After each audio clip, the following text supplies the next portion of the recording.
Okay guys, so last video we were talking about music and the song choices that you need to make for your wedding dance and how it goes with what you're trying to emulate in terms of your story.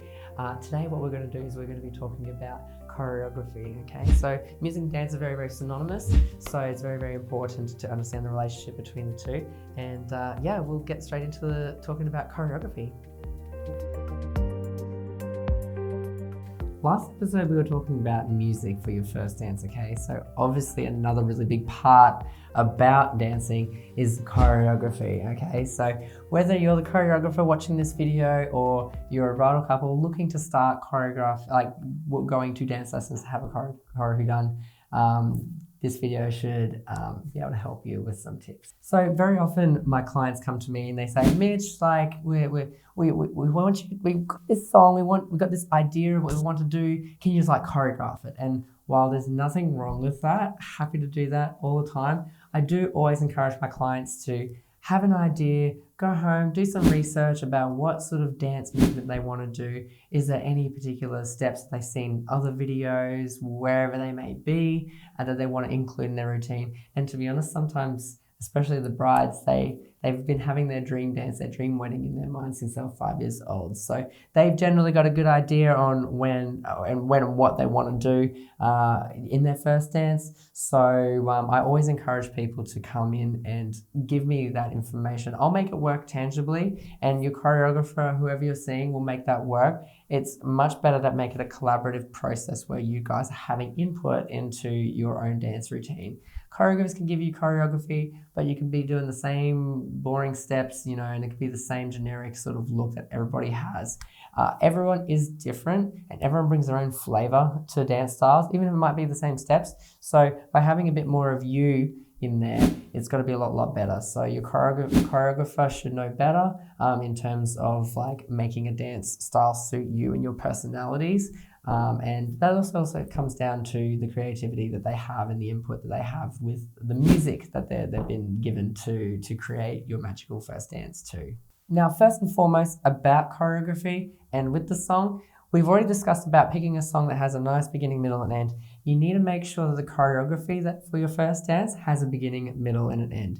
It's telling a story. So generally a good story would be, you know, your girlfriend or the girlfriend at the time standing there in the bar or whatever, you see her across the bar, you come on in thinking you're fly, you're checking her out, you guys have a bit of back and forth sort of banter, and then you find that you guys start to slowly get intertwined into each other's world, all right? So I think choreography, if it can tell a story similar to that, you know, you're starting separate, you're coming in, you're working together, your worlds are coming intertwined.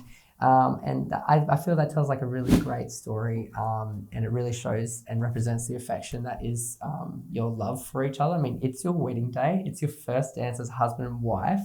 Like, you gotta give that emotion. You gotta. It's too important of a moment to have it so blasé. So I think by having a lot of that feeling and storytelling in your dancing will just really take your routine, just being a dance routine, to a dance performance, okay? There's a very, very big difference. So while we're on the topic of talking about the structure of the dance, having a beginning, a middle, and an end, I thoroughly recommend talking to your choreographer about including slow burning moments, okay? That's what I like to call them anyways. And they're little segments between big pieces of choreography where, you know, you do little things, you know, like having a little moment there to actually sway. I know you're going and talking to your choreographer and putting the effort into doing your first dance. You want to sort of steer away from that traditional like sway that everyone does. It's so boring. But I think having elements of that in there are okay. Like I said, to break up the routine. So I like them because in particular they really add that emotive side back into it. So you're not just like jamming choreography down people's throats when they're watching. It enables them to appreciate you having that little quiet moment within your routine, just to sort of be there, present with each other, and for you to feel that moment too. You don't want to be constantly thinking about choreography that you lose the whole point of why you're dancing there together. So I like to incorporate those in the routines that I make for my clients. I definitely recommend talking to your choreographer about putting those in also. I think you'll just have a much more wholesome experience for your first dance if you were to do so. with the dancing too, you got to make sure that it's exciting, it's engaging for people, okay? Now I know this is probably more sort of comments for a choreographer, but something for you guys as well to look out for when you're working with your choreographer to make suggestions. So you're going into this process with a bit more sort of wherefore understanding on what you want, okay? So you can tell them what you want. Don't feel like you have to let them tell you what you're going to be doing, okay? It's your routine, all right? So things that you want dynamics, you want speed and you want slow moments. So by doing things fast, it highlights the slow moments, and vice versa. By doing things slow, it makes the faster moments look faster, okay? So you want depth as well. So you want lifts, you want dips. So you're using a broad range of your immediate surroundings, okay? And again, this is making it much more entertaining for people. You're up here with a lift, and you're down here for a kiss. It's making it so much more engaging rather than being that one flat level where you're like, okay, I'm bored shitless, okay? So you want to make sure that it's engaging the whole way through. A big thing that a lot of people don't actually remember or realize is that you got to make sure the choreography actually fits the dance floor you're going to be dancing on. So where we have our space here in the My Bridal Centre in Holland Park in Brisbane, we have a space that's quite big. It's a bit bigger than your normal average dance floor size for weddings. So on average, you'll find the dance floor space to be about 4 by 4 meters, I've found.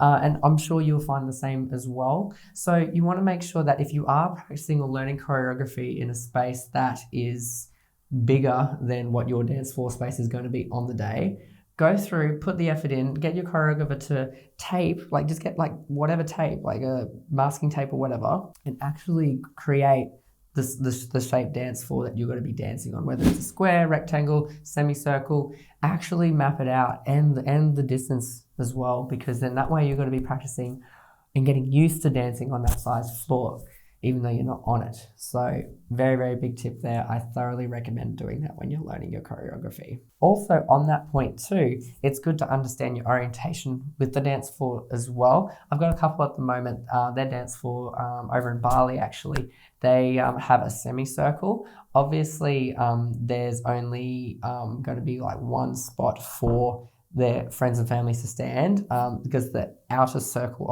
of the semicircle is garden bed and everything, so they only really have that one side facing the crowd, and you want to make sure that the choreography actually faces the crowd when you're doing it. You don't have to face the whole entire time, but for key moments like the dip and lifts and stuff like that, big key moments that are great photo ops, you want to make sure that you're actually facing the people when doing that, because no one wants to see your butt when you're doing a dip or anything like that. It just ruins the moment, and there's no point just doing it for the garden gnomes, okay? So get that, all right? Okay, so that's everything to do with choreography in terms of tips at the moment. Like I said, there's not so much tips for you guys as the students. Probably a bit more for the choreographers that are out there watching to take that in consideration. But again, it's not a bad thing for you guys as the couples to learn and to know going into this process, because you know what you're looking out for. You know if the choreographer is competent. You know if you're getting the best value for your money in terms of the performance that you're going to be putting on. So I hope that really helps you guys. Yeah, thanks again for watching, and I will see you on the next one. Peace. If you guys like the video, please make sure you subscribe and hit that notification bell so you can get a notification every time I upload. It's a very, very difficult process to learn a wedding dance if you don't have the right tools. So hopefully this series, as we go along, can give you more and more tools to make you feel confident and execute the wedding dance of your dreams.